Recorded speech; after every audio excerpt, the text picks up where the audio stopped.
गर्मीका कारण इनार कुवा सुक्न थालेपछि दाङमा खानेपानीको अभाव। अर्थमन्त्रीलाई निङदेलको सुझाव, विद्युतीय सवारी साधनको कर घटाउनु पर्छ। 500 जना महिलालाई निशुल्क गार्मेन्ट मेसिन अपरेटरको सिप तालिम प्रदान गर्दै बोर्ड। जिल्ला निर्वाचन कार्यालय खारेज गर्ने सरकारको निर्णय बारे आयोगले सर्वदलीय छलफल गर्ने। भारतको अवरोधपछि चीनबाट आउन थाले विस्फोटक पदार्थ सेनाले पनि ल्याउँदै। बजेटमाथि उठेका प्रश्नको जवाब अर्थमन्त्री महतले शुक्रबार दिने। वीर अस्पतालले सञ्चालनमा ल्यायो राष्ट्रिय ब्रेन ट्युमर केन्द्र। भक्तपुर क्याम्पसमा विवाद, नयाँ क्याम्पस चिपो कुर्सी र नेमप्लेट रुखमा। हामीलाई पनि ग्रेटर नेपालको सांस्कृतिक नक्सा जारी गर्ने अधिकार छ, गगन थापा। कोशी नामाकरण विरुद्धको आन्दोलनमा प्रचण्डको संलग्नता छ, ओली। परिस्थिति बन्यो भने सरकारमा जान सक्छौं, सीके रावत। संसदमा रविले भने राँगा र भैँसीको गफले पाउने गोबर मात्र हो। राहत दरमा कर्जा प्रवाह गर्ने बारे विश्व ब्याङ्कका अधिकारीहरूसँग अर्थमन्त्रीको छलफल। बालेनको कार्यकक्षमा ग्रेटर नेपालको नक्सा। आफ्नै कर्मचारीले मेडिसिटी अस्पताललाई ठगे 2.5 करोड। गुफा र सटरबाट करोडौं आमदानी तिर्दैन सुको बहाल कर। विनोद चौधरीको असंसदीय शब्द रेकर्डबाट डिलिट। मध्य प्रदेश सभा बैठक माओवादीले बहिष्कार गर्ने। गर्मीको बेला लोड सेडिङ नगर्न र विद्यालयमा जस्ता पाता छाना हटाउन सांसदको माग। प्रविधिको सही प्रयोग गर्न नसक्दा साइबर अपराध बढे, मन्त्री शर्मा। र नक्कली भुटानी शरणार्थी प्रकरण अभियुक्तका वकिलले मागे रिहाईको आदेश। नमस्कार, तपाईँ हेर्दै हुनुहुन्छ खबर दैनिक, म किसान नेपाली। सदाका जस्तै आज पनि विभिन्न खबर बुलेटिन देश विदेशका घटनाक्रमसँग उपस्थित भइसकेका छौं। यदि तपाईँलाई हामीप्रति कुनै सल्लाह सुझाव एवं प्रतिक्रिया छन् भने तलको कमेन्ट बक्समा उल्लेख गर्न नभुल्नुहोला। यदि तपाईँले हाम्रो च्यानल सब्स्क्राइब गर्नुभएको छैन भने सब्स्क्राइब सँगै बेल आइकन थिचिदिनुहोला, जसले गर्दा तपाईँ समक्ष हाम्रा नयाँ अपडेटहरू सजिलै प्राप्त हुनेछन्। दर्शकबिन खबरहरू महत्त्वपूर्ण भएको हुनाले हामीलाई अन्त्यसम्म हेरेर साथ दिनुहोला। आउनुहोस् खबर बुलेटिन सुरु गरौं। गर्मीका कारण इनार कुवा सुक्न थालेपछि दाङमा खानेपानीको अभाव भएको खबरबाट। अत्याधिक गर्मीका कारण दाङमा इनार सुक्न थालेपछि पानीको समस्या भएको छ। गर्मीका कारण इनार कुवा सुक्न थालेपछि पानीको अभाव भएको हो। ज्येष्ठको पहिलो हप्तादेखि नै धाराबाट खानेपानी आउन छाडेको छ। घोराई नौकी मदा गौतमले भन्नुभयो, यस वर्ष खानेपानीको अभाव बढ्दछ। गाउँमा पानी खान नपाएर काकाकुल भइएला जस्तो छ। उहाँका अनुसार गाउँका धेरैजसो इनारहरू सुकिसकेका छन्। रातभरि इनारमा जम्मा भएको 4-5 गाग्री पानी गाईवस्तुका लागि, मानिसका लागि पुर्याउनु पर्ने बाध्यता रहेको गौतमको भनाइ छ। वडा नम्बर 6, 8, 9 र 10 मा पानीको मुख्य स्रोत धारा, इनार र कुवा हुन्। अहिले सबै स्रोत सुक्न थालेपछि खानेपानीको हाहाकार मचेको छ। उहाँले भन्नुभयो, वैशाख मध्यपछि पानीका मुहान सुक्दै गएको भन्दै ज्येष्ठ लागेपछि पानीको समस्या झन बढेको उहाँले बताउनुभयो। तराईमा वैशाख ज्येष्ठलाई अत्याधिक गर्मी हुने समयका रूपमा लिइन्छ। हरेक वर्ष यस समयमा पानीको समस्या हुने गरेको भए पनि यस वर्ष भने पानीको समस्या जटिल बन्ने संकेत देखिएको यहाँका स्थानीय बताउँछन्। इनार एकपछि अर्को सुक्दै गएका छन्। राष्ट्रिय प्रजातन्त्र पार्टीका सांसद राजेन्द्र लिङदेनले बजेटमा करको दर र दायरा बढाउने क्रममा अन्धाधुन्ध काम भएको भन्दै यसले पर्ने नकारात्मक प्रभाव बारे सोच्नुपर्ने बताएका छन्। बिहिबार प्रतिनिधि सभाको बैठकमा आर्थिक वर्ष 2080-81 राजस्व र व्ययको वार्षिक अनुमानमाथिको सामान्य छलफलमा बोल्दै राष्ट्रिय प्रजातन्त्र पार्टीका अध्यक्ष लिङदेनले बजेट अनुदान र ऋणमा आधारित रहेको बताए। यस्तो बजेटले जनअपेक्षा अनुसारको अर्थतन्त्र सुधार गर्न नसक्ने उनको जिकिर थियो। अध्यक्ष लिङदेनले विद्युतीय सवारी साधन कर घटाउनु पर्ने बताउँदै यसबारे बजेटमा सुधार गर्नुपर्ने स्थान रहेको बताए। उनले ठूला विद्युत आयोजना बनाउने जिम्मा विदेशीलाई दिनुभन्दा स्वदेशी लगानीमा निर्माण गर्न सरकारलाई सुझाव दिएका छन्। वैदेशिक रोजगार बोर्डले वैदेशिक रोजगारमा जाने तयारीमा रहेका महिलाहरूलाई आउँदो असार पहिलो हप्तादेखि गार्मेन्ट मेसिन अपरेटरको सिप तालिम निशुल्क प्रदान गर्ने भएको छ।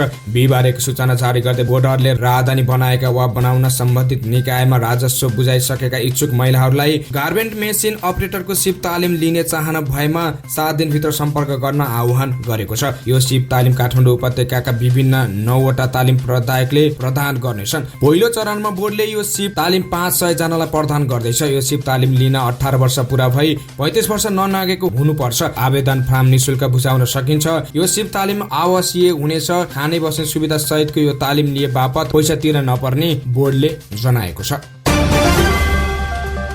निर्वाचन आयोगले जिल्ला निर्वाचन कार्यालय खारेज गर्ने सरकारको निर्णयबारे शुक्रबार सर्वदलीय छलफल गर्ने भएको छ। जिल्ला निर्वाचन कार्यालय खारेज गर्ने सरकारी निर्णयका सम्बन्धमा आयोगले संसदभित्र र बाहिरका सबै दलसँग छलफल गर्न लागेको आयोगका आयुक्त रामप्रसाद भण्डारीले संविधानमा भएको व्यवस्था विपरीत गएर सरकारले आयोगलाई कार्यपालिका मातहत राख्ने ढङ्गको काम गरेकाले यसबारे सबै दलसँग परामर्श गर्न लागेको जानकारी दिनुभयो। उहाँले बजेट भाषणका क्रममा अनुसूचित जिल्ला निर्वाचन कार्यालय र कपास विकास कम्पनी खारेज गरिएको छ भन्नुले आयोगको संवैधानिक अस्तित्वलाई नजरअन्दाज गरेको स्पष्ट गरेको टिप्पणी गर्नुभयो। निरन्तर रूपमा क्रियाशील भइरहनु पर्ने निकाय खारेज गर्नु संविधान विपरीत भएकाले यसबारे आयोगले प्रधानमन्त्री र मन्त्रीहरूसँग पनि भेट्ने उहाँको भनाइ छ। सरकारले निर्णय नसचाए आयोग र सरकार बीच संवैधानिक खाडल सिर्जना हुने भएकाले स्वयुक्त छवि र अधिकारको संरक्षणका लागि आयोग कानुनी उपचारको विकल्पमा जान बाध्य हुने आयुक्त भण्डारीले बताउनुभयो।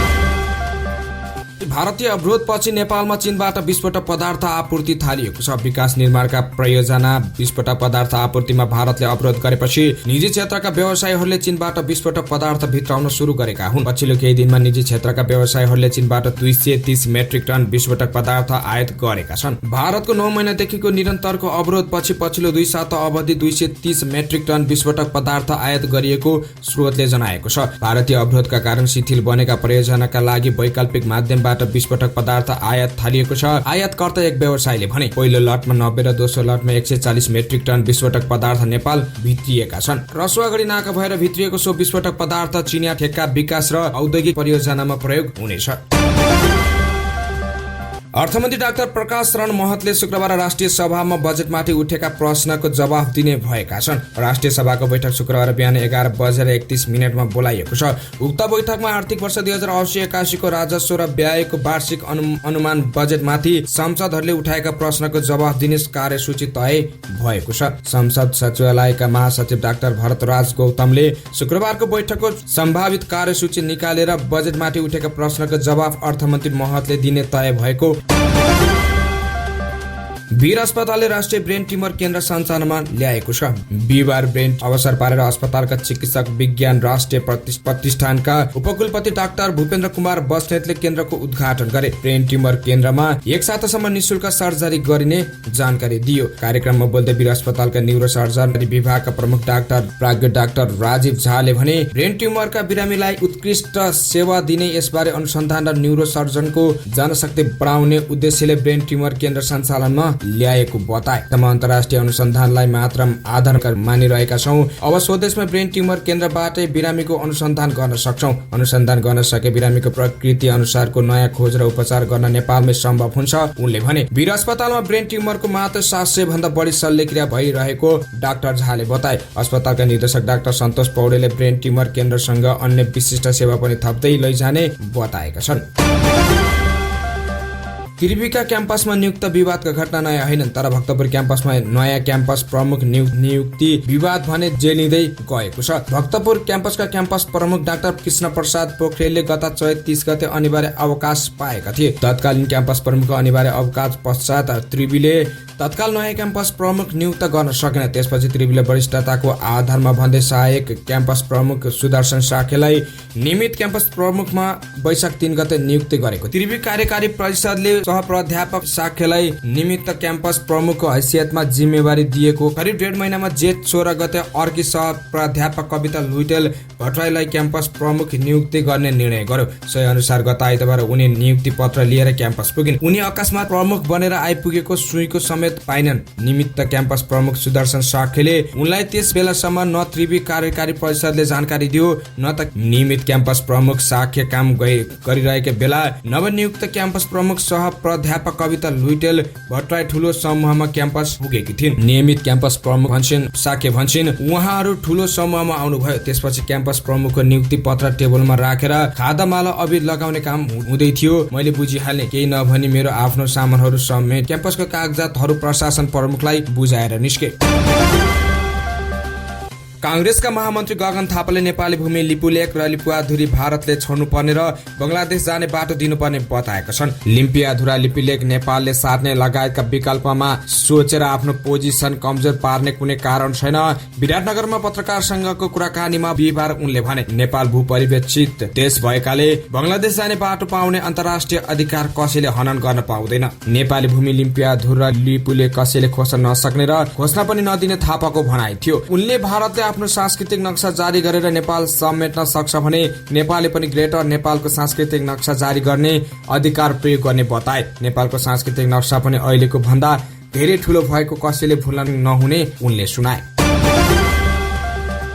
नेकपा एमालेका अध्यक्ष केपी शर्मा ओलीले कोशी प्रदेशमा नामाकरण विरुद्ध भइरहेको आन्दोलनमा प्रधानमन्त्री पुष्पकमल दाहाल प्रचण्डको प्रत्यक्ष संलग्नता रहेको बताएका छन्। बिहिबार काठमाडौँमा आयोजित कार्यक्रममा उनले माओवादीले पहिले कोशी प्रदेश नामाकरण साथ दिएको र पछि पुनर्विचार गर्नुपर्छ भनेर भड्काइरहेको आरोप लगाए। प्रचण्डहरूको यसमा प्रत्यक्ष संलग्नता देखिन्छ। नाम राख्ने अलिपछि गल्ती भयो भन्ने, अब पुनर्विचार गर्नुपर्छ भन्ने त्यता मान्छे भड्काउन थाले। उनले भने अध्यक्ष ओलीले अब कोशीमा नामाकरण विरुद्ध भइरहेको आन्दोलनको एमाले प्रतिवाद गर्ने पनि बताए। अब नेकपा एमाले तयारीका साथ दनक दिनुपर्ने अवस्था भयो, किनभने सरकारले यस्तो गराइरहेको छ भने एमाले चुप लागेर बस्न सक्दैन। यस्तोमा उनले भने, हाम्रो कार्यकर्ताको रक्षा हामी आफैले गर्नुपर्छ भने गुण्डाहरू न नियन्त्रण गर्छ न गिरफ्तार गर्छ न केही गर्छ, प्रोटेक्सन गरेको छ प्रचण्ड सरकारले। कोशीमा प्रधानमन्त्री प्रचण्ड र गृहमन्त्री नारायण काजी श्रेष्ठले एमाले विरुद्ध पहिचानको नाममा मान्छे भड्काइरहेको ओलीले आरोप लगाए। बिहिबार इलाममा एमाले कोशी प्रदेश सभा संसदीय दलका उपनेता राम राणामाथि पहिचान पक्षधरले आक्रमण प्रयास गरेका थिए। जनमत पार्टीका अध्यक्ष सीके रावतले परिस्थिति बनेमा आफूहरू सरकारमा सहभागी हुने बताएका छन्। बिहिबार पत्रकारसँग संक्षिप्त कुरा गर्दै रावतले पछिल्लो समय प्रधानमन्त्रीसँग सरकारमा सहभागिताका विषयमा कुराकानी हुन नपाएको बताएका हुन्। यद्यपि परिस्थिति बनेमा र मन्त्रालय खाली भएमा सरकारमा सहभागी हुने ढोका खुल्ने बताएका छन्। प्रधानमन्त्रीको भारत भ्रमण र बजेटका कारण कुरा हुन पाएको छैन। उनले भने परिस्थिति बन्यो भने र मन्त्रालय खाली भयो भने त्यस कुराको ढोका खुल्छ। 10 पुसमा प्रधानमन्त्री नियुक्त भएका प्रधानमन्त्री पुष्पकमल दाहाल प्रचण्डले पहिलो पटक मन्त्री परिषद विस्तार गर्दा जनमत पार्टीमा आबद्ध पार्टीका अब्दुल खानलाई खानेपानी मन्त्री बनाएका थिए, तर रोजीको मन्त्रालय नपाएको भन्दै राजीनामा दिएका थिए। पछिल्लो समय प्रधानमन्त्री प्रचण्डले पुनः जनमत पार्टीलाई सरकारमा ल्याउने तयारी गरेका छन्। त्यसका लागि माओवादी केन्द्रकै एक मन्त्रीलाई सरकारबाट फिर्ता बोलाउने प्रचण्डको तयारी छ। राष्ट्रिय स्वतन्त्र पार्टीका सभापति रवि लामिछानेले प्रतिनिधि सभामा हुने छलफल र बहस अमर्यादित भइरहेको बताएका छन्। आर्थिक वर्ष 2080-81 को बजेट माथिको छलफलमा भाग लिँदै बिहिबार उनले प्रतिनिधि सभा आफ्नो आत्मसम्मान कायम गर्न चुकिरहेको बताएका हुन्। हामी पार्लियामेन्टको डिग्निटी राख्नु चुकिरहेका त छैनौं जस्ता विषयमा हामीले छलफल गरौं। हामी नयाँ राजनीतिक दलको हिसाबबाट चाहे हाम्रा पक्षबाट आएका हुने अन्य राजनीतिक दलबाट आएका विषय हुन्, हामी कहीँ न कहीँ लज्जित भएका छौं, लामिछानेले भने। संसदमा राग र भैँसीका विषयमा गफ गरेर 5 वर्ष बिताउने हो भने गोबर बाहेक केही नपाउने लामिछानेले बताए। हामीले आत्मआलोचना गर्न चाहन्छौं, हाम्रो दलबाट भएका कमजोरीमा आत्मआलोचना गर्न चाहन्छौं। उनले भने, हामीले बजेटमा कुराकानी गरिरहँदा राष्ट्रको महत्वपूर्ण मुद्दामा कुराकानी गरिरहँदा आम नागरिकमा राम्रो सन्देश गएको छैन। उनले आफ्नो भएको कमी कमजोरीलाई जिम्मा लिने भन्दै गत केही दिनमा भएका बहस अलिकति अमर्यादित भएकोमा क्षमायाचना गर्न चाहन्छु। अर्थमन्त्री डाक्टर प्रकाश शरण महतसँग विश्व बैंक दक्षिण एसिया क्षेत्रका उपाध्यक्ष मार्टिन रेजरले छलफल गरेका छन्। भेटमा अर्थमन्त्री महतले वित्त व्यवस्थापनमा नेपालले भोग्नु परेका चुनौतीहरू, आगामी बजेटमा लिइएका राजनीतिक र स्रोत व्यवस्थापनका बारेमा छलफल गरेको मन्त्रालयले जनाएको छ। आयोजनालाई पुनः प्राथमिकीकरण गर्ने, सहयोगलाई उत्पादनशील क्षेत्रमा लगानी बढाउने, राहत दरमा कर्जा प्रवाह गर्नुपर्ने विषयमा छलफल भएको थियो। विश्व बैंकले नेपालको आर्थिक तथा सामाजिक विकासमा खेलेको भूमिका प्रति धन्यवाद दिँदै अर्थमन्त्रीले पूर्वाधार विकासमा जोड दिन आग्रह गरे। पूर्वाधार विकास र सामाजिक विकासमा सूचकहरू बीच घनिष्ठ सम्बन्ध रहेको र पूर्वाधार विकासबाट गरीब र पिछाडिएको वर्ग, खास गरी ग्रामीण भेगमा बस्ने महिलाहरूको जनजीवनमा सकारात्मक परिवर्तन ल्याउन सक्ने, गाउँबाट ससाना बजारहरूमा उनीहरूको पहुँच विस्तार हुने र आफ्नो क्षमता विकास गरी अवसरहरूमा पहुँच विस्तार हुँदै जाने धारणा अर्थमन्त्री महतले राखेका छन्। नेकपा एमालेका सांसद रघुजी पन्तले चुरे नचलाउन सरकारलाई चेतावनी दिएका छन्। चुरे चलाए देशमा आगो बल्ने उनले बताए। आगामी आर्थिक वर्ष 2080-81 को बजेटमाथि संसदमा बिहिबार भएको छलफलमा भाग लिँदै एमाले सांसद पन्तले सरकारको नीति कार्यक्रमदेखि बजेटमा समेत चुरेको ढुङ्गा गिटी निर्यातको आयोजना आएको बताए। नीति तथा कार्यक्रममा पनि आएको छु, प्रधानमन्त्रीले भाषण गर्दै हिँड्नु भएको छ र तपाईको बजेटमा पनि आएको छ। उनले अगाडि भने चुरे नछुनु होला, चुरे छुनु भयो भने देशमा आगो बल्छ। प्राकृतिक संसाधन बेचेर देश कहिले धनी नहुने र चुरेको ढुङ्गा माटो निर्यात गरेर मुलुकको खर्च टर्न नसक्ने उनले बताए। काठमाडौँ महानगरपालिकाका मेयर बालेन शाहले आफ्नै कार्यकक्ष भित्रको भित्तामा ग्रेटर नेपालको नक्सा राखेका छन्। भारतले नयाँ संसद भवनमा नेपाली भूमि समेत समावेश भएको अखण्ड भारतको मुरल राखेको थियो। त्यसको विरोधमा नेपालमा पनि ग्रेटर नेपालको नक्सा राख्नुपर्ने मागहरू उठिरहेका बेला बालेनले आफ्नो कार्यकक्षमा ग्रेटर नेपालको नक्सा राखेका हुन्। यसअघि आफ्नो कार्यकक्षमा रहेको नेपालको 3D नक्सालाई हटाएर महानगरपालिकाले मेयर शाहको कार्यकक्षमा ग्रेटर नेपालको नक्सा राखेको हो। मेयर शाह यति बेला भारत भ्रमणमा छन्। भारत जानु अघि नै उनले महानगरको आफ्नो कार्यकक्षमा यस्तो नक्सा राख्न आवश्यक निर्देशन दिएको र सही अनुसार बिहिबार नक्सा राखिएको स्रोतले बताए। मेयर शाहको निर्देशनमै आज नक्सा राखिएको छ। मेयर शाहकै निर्देशनमा नक्सा राखिएको हो। स्रोतले भन्यो, मेयर शाह बस्ने कुर्सीको ठीक पछाडि ठूलो नक्सा राखिएको हो। ललितपुर स्थित नेपाल मेडिसिटी अस्पतालको बिलिङ शाखामा काम गर्ने 3 जना कर्मचारीले अस्पताललाई विश्वासघात गरेको आरोपमा पक्राउ परेका छन्। अस्पतालमा बिलिङका लागि प्रयोग गर्दै आएको शुक्र नामको HMIS सफ्टवेयरको दुरुपयोग गरेर उनीहरूले बिरामीको बेड चार्ज, डाक्टर चार्ज र नर्सिङ चार्ज कम लिएको देखाएर आपराधिक विश्वासघात गरेको आरोपमा उनीहरू पक्राउ परेका हुन्। जिल्ला प्रहरी परिषद ललितपुरका SP नवराज कार्कीका अनुसार अस्पतालले दिएको जाहेरीका आधारमा घटनामा संलग्न एक्जिक्युटिभ आईबी बिलिङका रूपमा कार्यरत 34 वर्षीय राघव सापकोटा, ललितपुरका आशिक अरियाल र गोदाबारीका 29 वर्षीय सनम देसार छन्। उनीहरूलाई आपराधिक लाभ तथा आपराधिक विश्वासघात सम्बन्धी कसुरमा अनुसन्धानका लागि जिल्ला अदालत ललितपुरबाट 5 दिन म्याद थप गरिएको प्रहरीले जनाएको छ। पोखरा महानगरपालिकाको प्रमुख गन्तव्यभित्र पर्छ वडा नम्बर 17 मा रहेको गुप्तेश्वर गुफा र पातले छाँगो। सदाबार पर्यटकको घुइँचो लाग्ने उक्त गुफा र डेभिस फल्सको नामले परिचित पातले छाँगोबाट महानगरलाई आमदानी भने सुन्ने छ। गुप्तेश्वर गुफा र पातले छाँगोको जिम्मा छोरेपाटन माविले लिएको छ। गुफा र छाँगो प्रवेशबाट हुने आमदानी स्कुलले नै राख्दै आएको छ। गुप्तेश्वर गुफाबाट मात्रै स्कुलले वार्षिक 3 करोड रुपियाँ भन्दा बढी र पातले छाँगो प्रवेश शुल्कबाट करिब 1 करोड रुपियाँ आमदानी गर्दै आएको छ। महानगरको आर्थिक 2078 को दफा 4 अनुसार महानगरपालिका भित्र कुनै व्यक्ति वा संघ संस्थाले ऐनको अनुसूची 6 बमोजिम यसरी आंशिक वा पुरै व्यापारिक तथा व्यावसायिक प्रयोजनका लागि प्रयोग भएका बहाल रकमको 8% बहाल कर महानगरले पाउनुपर्ने व्यवस्था गरेको छ। तर गुफा र छाँगोको आमदानी राख्ने छोरेपाटन महाविले करोडौं आमदानी गर्दा पनि महानगरलाई बहाल कर बापतको रकम भने बुझाएको छैन। सटर खोलेर व्यावसायिक प्रयोजनका लागि भाडामा लगाइएको छोरेपाटन महाविले सटरको बहाल कर त तिर्दैन नै। पातले छाँगो र गुफाबाट आउने आमदानीको कर पनि नतिरेपछि महालेखाले प्रश्न उठाएको छ। महालेखाले आर्थिक वर्ष 2078-79 का आमदानी मात्रै अध्ययन गरेकाले अन्य आर्थिक वर्षका आमदानी बारे पनि अध्ययन हुनुपर्ने सुझाएको छ। सभामुख देवराज घिमिरेले बजेट माथिको छलफलका क्रममा नेपाली कांग्रेसका सांसद विनोद चौधरीले व्यक्त गरेको असंसदीय दल संसदीय रेकर्डबाट हटाउन निर्देशन गरेका छन्। नेपालमा किसानले समयमै मोल पाउन नसकेको भन्दै सांसद चौधरीले धान रोपाई गर्ने बेलामा सरकारले मल ल्याउने तत्परता देखाउँदै गरेको बताउन जब पर्यो राति तब बुढी ताती भन्ने उखान सुनाएका थिए। उखानको नाममा यस्तो शब्द प्रयोग भएको र संसदीय रेकर्डबाट हटाउनु पर्ने माग गर्दै महिला सांसदहरूले नियमापत्ति गरेपछि सभामुख घिमिरेले रेकर्डबाट हटाउन निर्देशन गरेका हुन्।